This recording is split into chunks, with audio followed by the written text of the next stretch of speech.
Hi, everyone. I'm Jess, and I'm the content manager here at Course Report. Course Report is the resource for helping people find the right coding bootcamps or UX design bootcamps for them.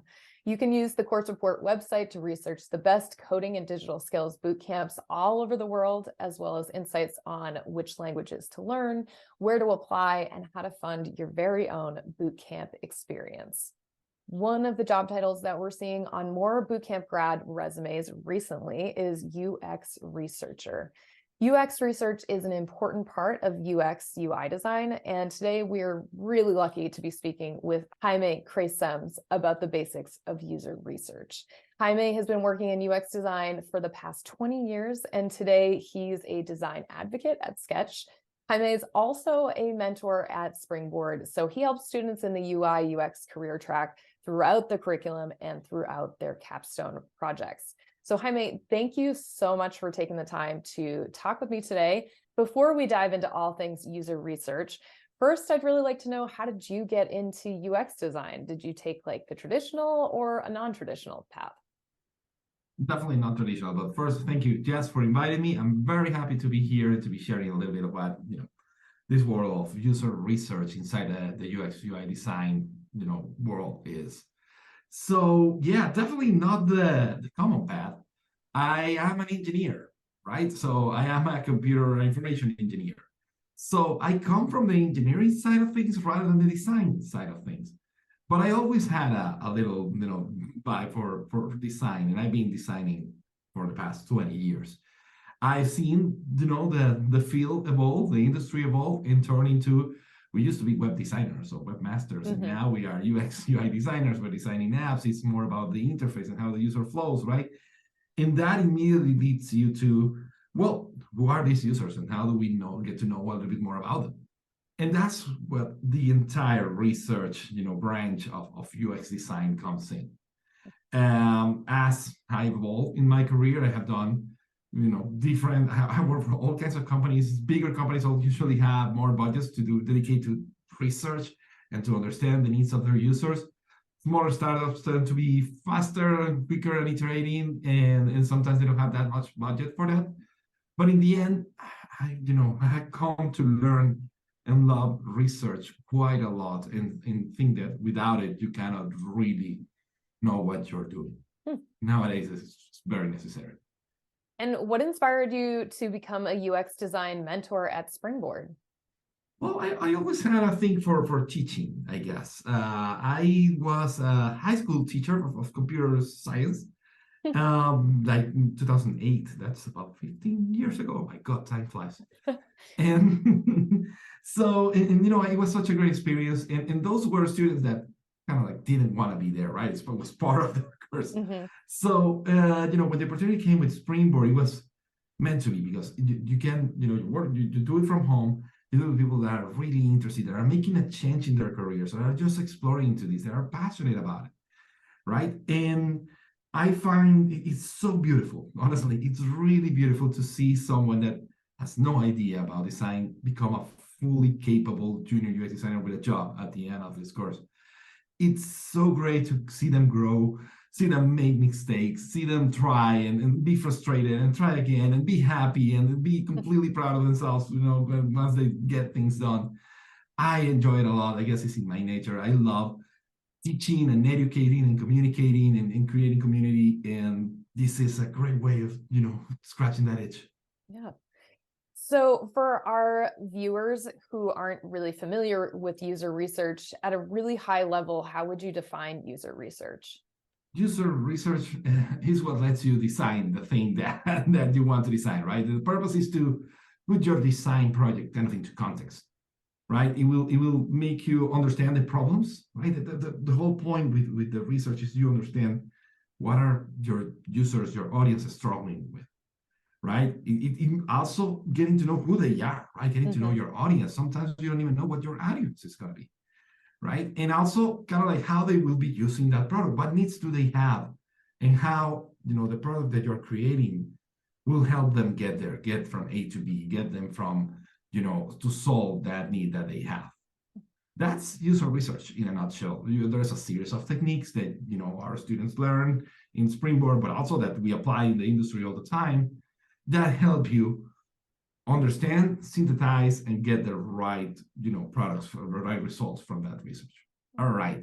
So let's do like a beginner's guide to user research, right? And kind of what I wanted to start with what is the main goal of user research, and this is kind of what I was talking to you about just a couple of minutes ago, right? The idea is to get that project in context, understand who your users are, understand what the problems do they have, and then what context are they using that product in order to solve the problems that you have identified. That's the whole purpose of it, right? So it kind of like commands you to go there first to understand that, because you cannot design if you don't have that information. If you don't understand what are the needs of the user, it's really, really complicated to design for it, right? Or to solve for it, right? Or you can just come out of a construct in your head, but then you might end up with a product that is completely misses the spot, right? Because you don't have insights from the users. You don't know what they're struggling with it. You think you're solving it, but in the end, if you're not connecting, you don't know, right? So for this process, at least in Springboard, we go through a series of techniques, right? And these techniques, I wanted to kind of walk you through because it's very similar to what you do in the industry overall. In the industry, there are way too many, I would say, techniques, and we will mention that as well. After that, I'm going to touch on another bit that Springboard doesn't necessarily go into, because in Springboard, the research is focused on new projects, right? You're creating a new project from scratch, so you don't have data. But a very important part of the research comes from data from your current users, the ones that that are using your app every day. So measuring that is also very important. We're going to go a little bit into that, finally get some tips, and we're out of there. So the first few steps that we do when you're conducting research is that we have, the first is defining the problem area. Where do you want to focus? What is a problem, right? What is an area? I usually tell my students that you really care about, because it's going to get tough as you're going through the research and going through the design. At some point, you're going to feel demotivated. So do something that you're really passionate about, right? Find a problem, scratch your own niche, try to find something. After defining that problem area, what are the main issues, you conduct secondary research. What is out there that can help you get the right statistics, the right numbers that show the problem, that explain the struggles, right? Just from a very academic point, right? You're researching papers, you're researching data, right? And numbers in order to understand that. You synthesize that. And out of there, the next step that we do is that we do a survey.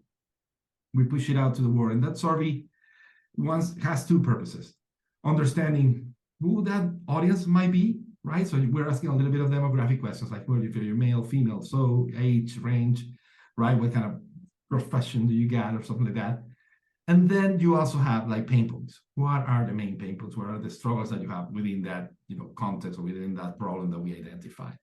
What is particularly hard? What is frustrating? What makes you lose your sleep if it's that complicated? I had students that have gone from, for example, patient-doctor communication, right? I had one that had a project where her mom had cancer, and she would struggle a lot into getting the right information from the hospital and the doctor. What were their medicines that she was supposed to take? When was she supposed to come in? Those kind of things, right? So she made a project for that, and conducted a survey, found a bunch of other people in the same situation, and selected a few to conduct interviews. Interviews is the next step, and I would say is the core of it all, right? It's where you get the real data, the data that truly matters, right? Because you're working for these people. This is your audience, right? So you usually make them 30 to 45 minutes. I always tell my students to keep it light, to keep it like a nice conversation, right? But also be focused on getting what are the pain points, what are the struggles, right? Because it tends to happen that you think you have the solution and you start biasing your own research, right? And you try to lean them towards your solution. That's why I tell them, don't test if your solution is a good idea with the interviews. Ask them about their problems. Ask them about their frustrations. That's where you want to get, right? Ask them what is hard. Out of there, right? And to process those interviews, they do, one of the first main techniques that you learn at Springboard is affinity mapping. And affinity mapping is one of the best. You basically start getting insights, right? Good key phrases that your interviewees told you, and you start putting them by colors in Post-its. You can do it virtually or you can do it physically, right? You can have a big whiteboard and you start, well, Sandra, this interviewee that I had all these insights. And that for every person that you interview. And then just try to find what is a common pattern here, right? Everybody's complaining about the same thing, right? It's really hard to get an appointment on this hospital. So you start classifying into different areas that you have found that the insights are common. And that will tell you the main problems that you have, that you're identifying there. The main things that you need to address, right? The right problems that you need to tackle. So in the end, you will see it's very visual with the Post-its. The one that has a bunch of Post-its is the one that you should take care of first, right? The one that has 1 or 2, don't need that for version 2, that's fine. So then they do a process that is called empathy mapping, where they get to know these people a little bit better. What do they try to put in their shoes, and they do like, what do they hear? What do they feel? What do they say? What are the main pains? What are the possible gains that can come out of a solution that I create? And that will give them a profile of the audience and that they're working for. That profile, we refine it a little bit more with personas. We create a persona and we kind of create a description. We create an archetype, right, of a prospective user. We give them a name, we give them a job, we give them an age, a social status. We give them the pains that they're struggling with, the possible goals that they want to achieve, right? And with that, we have a very good archetype of who our users are. And to me, this is probably the core. Along with the affinity mapping and the insights that you get out of there, this is the other core of the research. Because as you're making your designs, for example, and you're creating that screen and you're saying, well, I'm going to show what times I have available, right? Maybe because I'm still going with the example of the, getting appointments and communicating with your doctor in the hospital.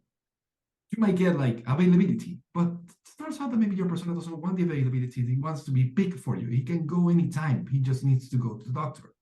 So we can skip that step. And that's an insight that you only get out of analyzing the persona and seeing, okay, yeah, this screen, I might not need to have it because I can skip it because I can just assign it at possible times and that's it, right? They are not very technical. They don't know how to look at a calendar, or it might be too cumbersome and they are old and they need glasses and it's too hard, right? So let me just give them 3 available times and they can pick out of that. That kind of insight only comes from research, can only come from research, right? Then they have an option to have a jobs to be done. Sometimes it's harder to identify a type of user. If it's a very technical solution, then you create a series of tasks that need to be achieved, regardless of who the user is.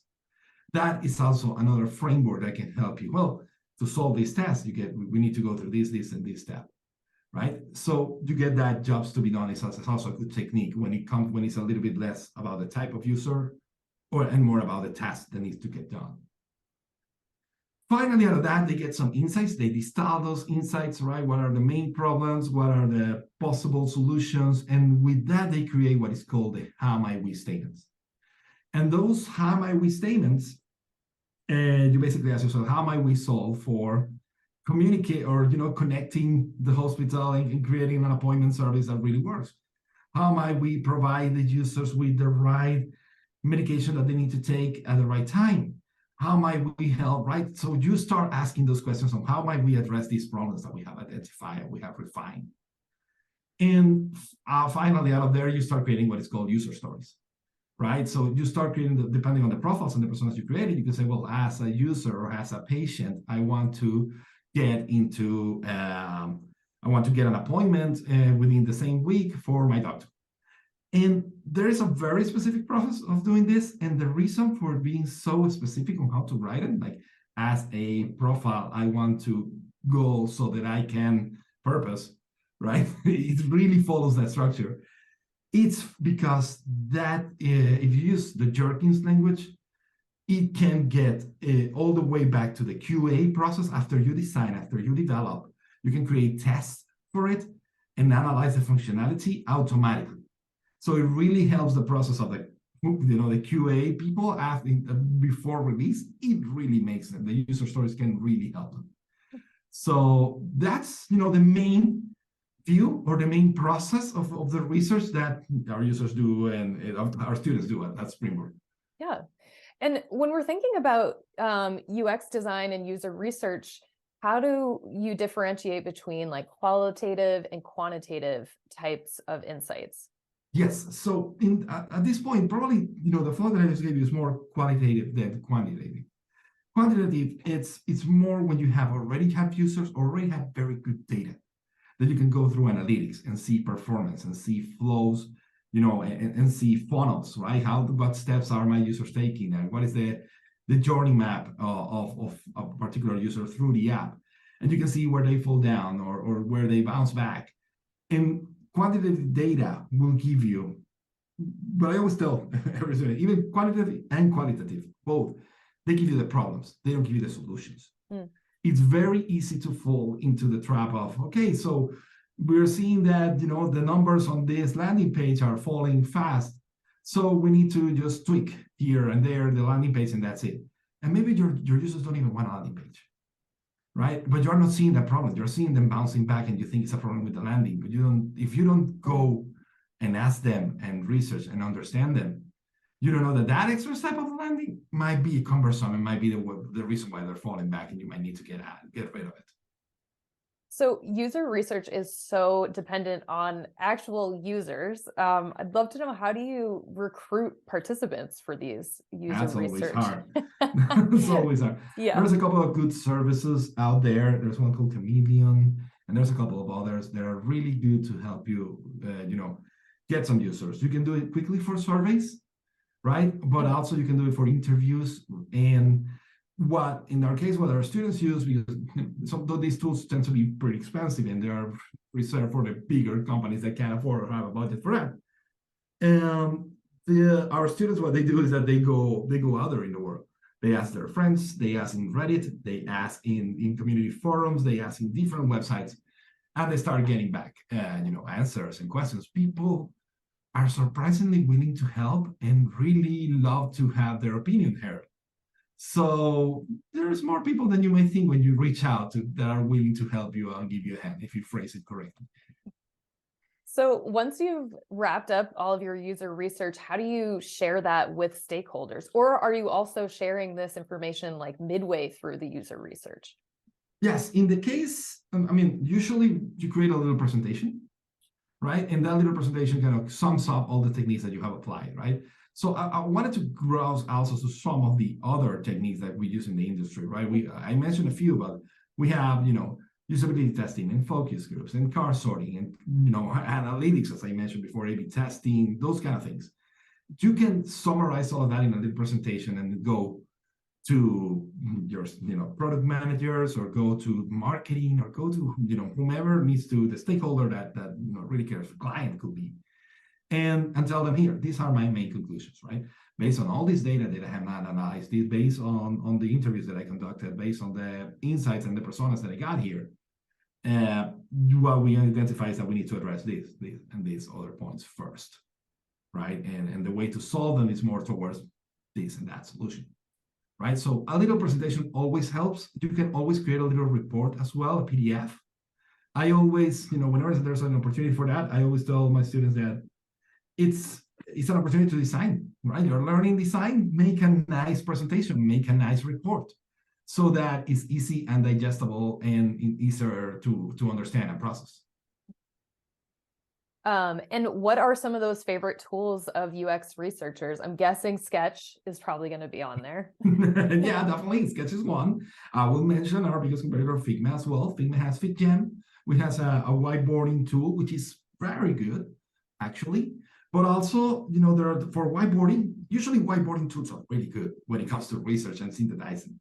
So the bigger player in this area is called Miro, right? And I think they're really good. They have a really good offering. There's Mural as well, right? For analyzing and studying, there's always Google Analytics and User Maven and some other tools that do analytics and processing.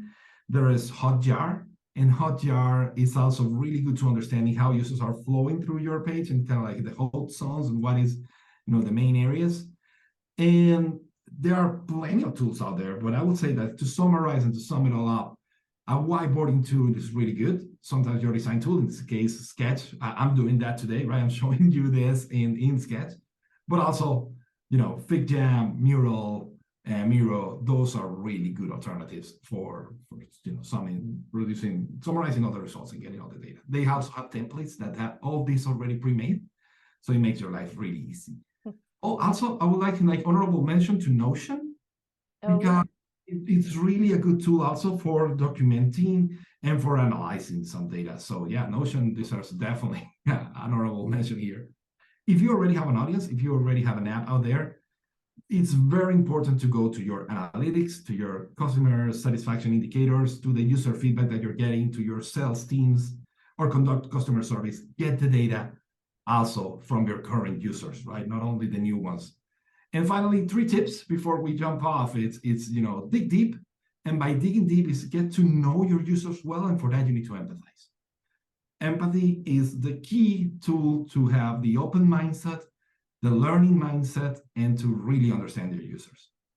Also, test, take it fun. Think that you're in a lab, you don't have the right solutions, you're not gonna get them, right? It's just have fun, right? Test and iterate and use the scientific method for this. Which kind of leads me to the final tip, which is iterate. You're not gonna get it right on the first try. Nobody does. Iteration is what makes perfect. Don't try to be perfect at the first try. Iterate. So Jaime, does user research look different at a small company versus a larger company? Can look profoundly different. Can look from non-existent to existent. That's one of the bigger deals. And usually, research takes time.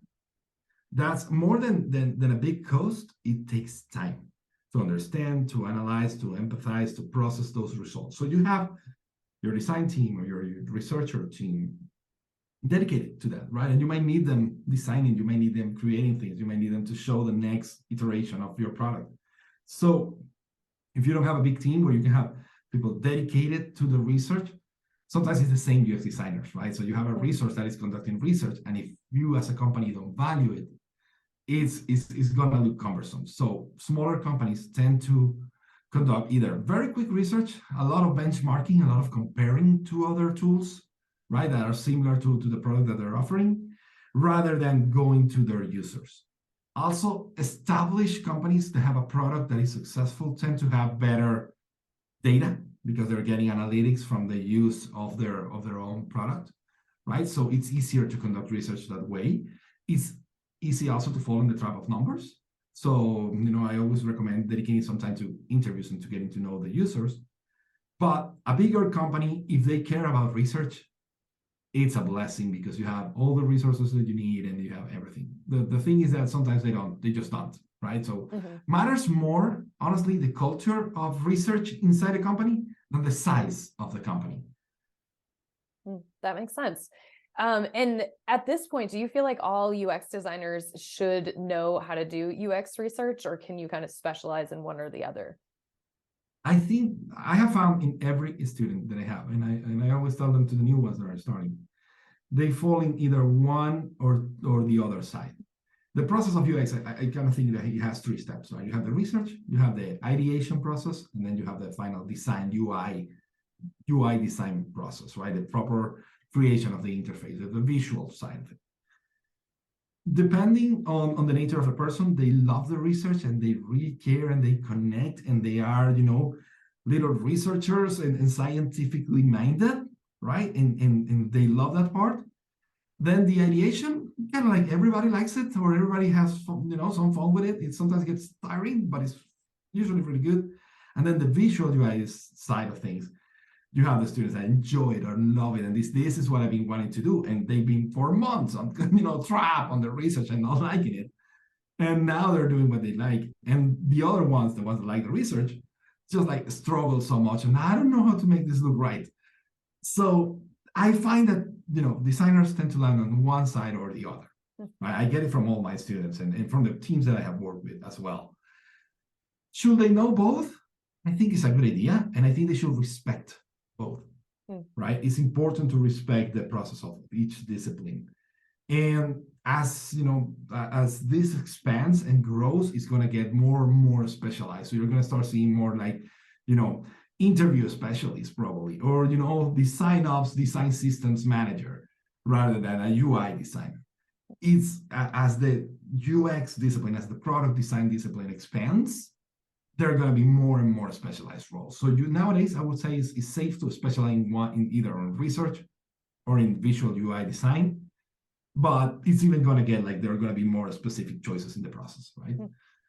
Yeah, and it sounds like Springboard makes sure to include both UX design, like the visual components, as well as these UX research components in the curriculum. Yes, they do. In Springboard, we do a capstone one, first project, and it goes through it all to learn everything in capstone one. Then after that, you focus a little bit more on the research on the following project, and then a little bit more on the UI side of things on the third project, right? So we cover it all, right? And so that you are, when you're coming out of a Springboard, you are equally good the UX designer either on the research side or on the UI side. It's almost like if we're thinking about software engineering, it's kind of like you're a full stack sort of UX designer. Yes, yeah, exactly. That's the full stack of the design world. Definitely. Yeah, right. Because like the visual parts and the back end, research hard parts of it. That's exactly right. There's another world that is expanding a lot inside the UX world, which is the design ops and design system management. And that's another area that I think we're going to be needing professionals, a lot more professionals really soon. Even now, I think it's a need already present. That sounds cool.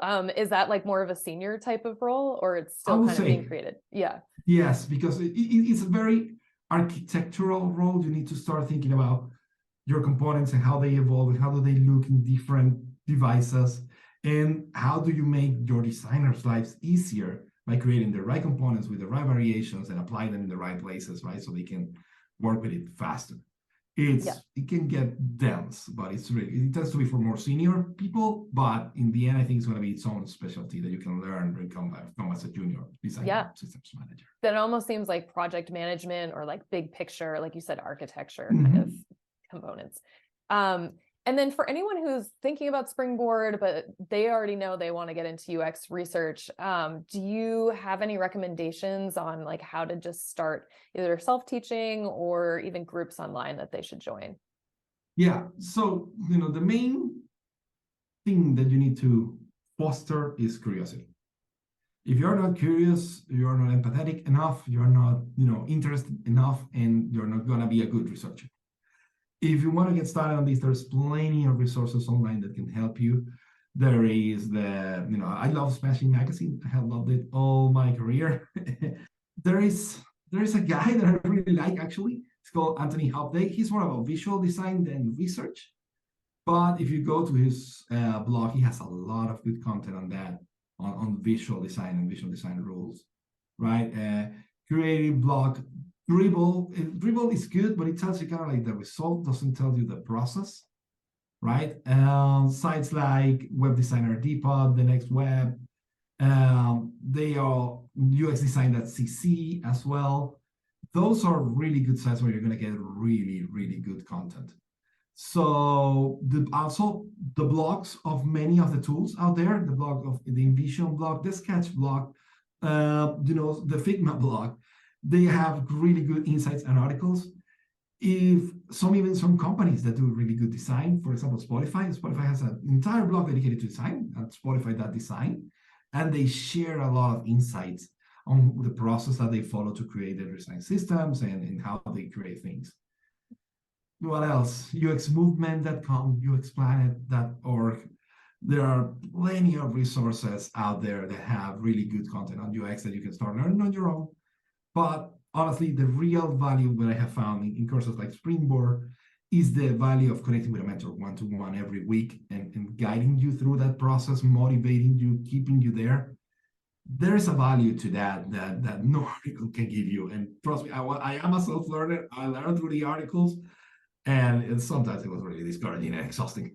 And in the case of UX, it's such a new field that there's nothing super established. Like there's no immediate, obvious right practice for anything. There are many different ways to approach a problem and to understand the needs of your users. So, not answer is the one definitive right answer. That makes it harder to know what exactly can you apply depending on your needs and what you want to find out. Well, that's an excellent place to wrap up this look at user research. Thank you so much for chatting with me today, Jaime, about all of your UX knowledge. So we're going to be posting a recording and a transcript of this video interview on the Course Report blog with contact information for Springboard, just in case you're interested in any of their upcoming cohorts.